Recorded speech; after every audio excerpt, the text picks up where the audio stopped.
Welcome back to Off Script. So we've got Steven getting into Yale, but somehow having a complete ego death. You got Wrigley and Bree on this road trip. It's huge. Yeah. And then there's Lucy, who enters this incredibly dark, self-destructive territory that is honestly hard to watch. It's brutal. The theme we're really seeing today is how these characters cope with their shame and their trauma. And the answer is badly. So badly. They are actively choosing the most toxic routes possible. Yeah. So if you thought we were in dark territory before, this one finds a trapdoor and just keeps going down. So, okay, the episode opens with this huge news. He gets his acceptance letter to Yale Law. This is the thing he's been obsessing over. It's his golden ticket, the thing that's supposed to fix his entire life. Exactly. Calls his sister, Sadie. Gets no answer. She's shutting him out after everything that went down. So he pivots. He calls Wrigley. But Wrigley is in a completely different headspace. And he hangs up pretty quickly, which I think explains what he does next. Because if you can't get love and you can't get a high five, what do? He finds a random girl named Tegan and just starts flirting with her. It was almost immediate. Right. He needs a quick, easy target to regain a sense of control. It's a survival mechanism for his ego. So while Steven is spiraling on campus,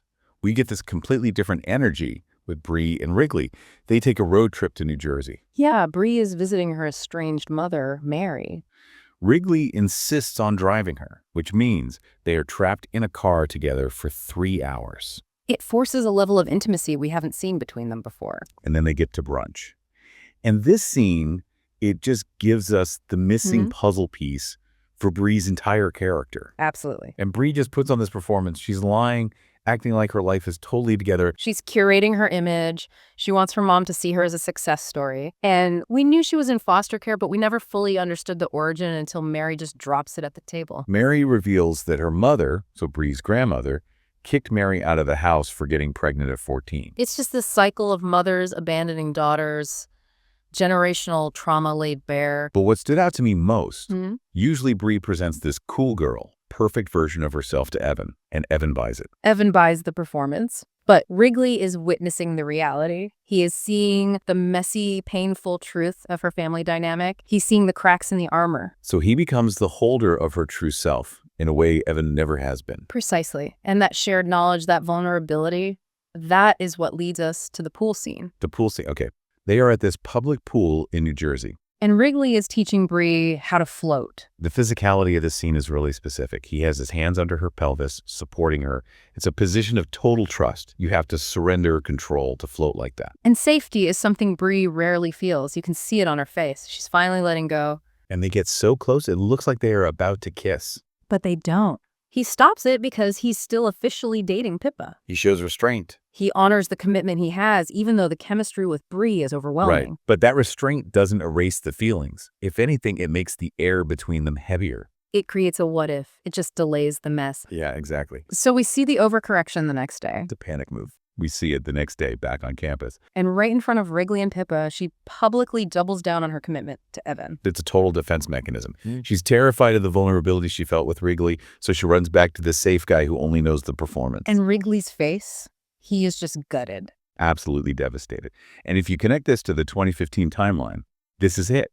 This is the origin story of that heartbreak. That is just tragic. Yep. Okay, speaking of tragedy, Lucy is in a league of her own. Yeah, we're entering the darkest territory of the whole season here. So there's a pool party, and by now, the rumor that Lucy accused Chris of rape is like a full-blown campus narrative. Right. And you see how that rumor affects people. Look at Alex. His shift was so interesting. He hears the rumors, and his whole vibe with Lucy changes. It does. He's thinking he might be reenacting someone's trauma, so he gets soft. He's careful with her. Which you would think would be a good thing. This is where you see the psychological rewiring Steven did to her. When Alex is kind, she completely short circuits. She literally recoils from it, like she's allergic to kindness. Because she's searching for punishment. That's the dynamic Steven created. Intimacy equals cruelty in her mind. So when Alex offers genuine care, it feels wrong. It's alien. It's so messed up. And it all boils over when Chris swims up to her at the pool. Chris corners her. This was incredibly tense. Chris challenges her story directly. He claims the hookup with Pippa was consensual, and it just sets Lucy off. It disgusts her. That casual lack of remorse is everything she hates. Meanwhile, Pippa is just blocking his number, which leads us straight to that library scene, that interaction with Diana. He tracks her down in the library, totally assuming she's licking her wounds because he thinks she bombed her LSATs. Ready to just dangle his Yale acceptance over her. But Diana isn't playing that game anymore. She just drops the act. And reveals she didn't bomb. She had a 178. It opens any door she wants. But she's not going.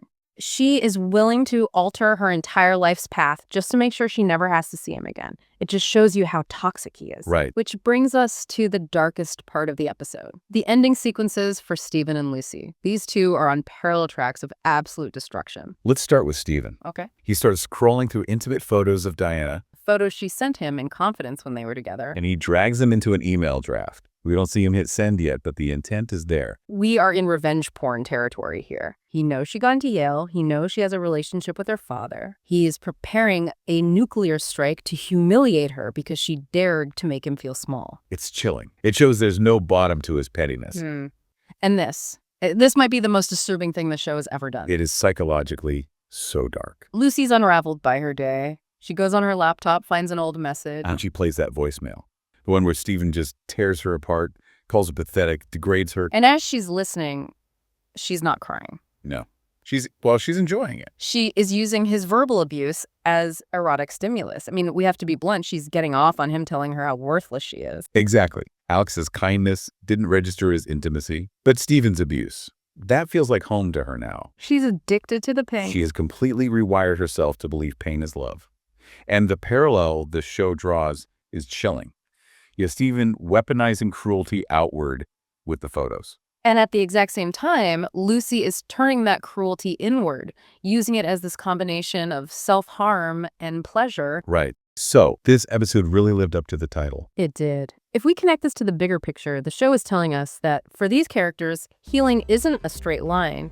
It's a pool lesson where someone is always holding you under just a little too long. Oof.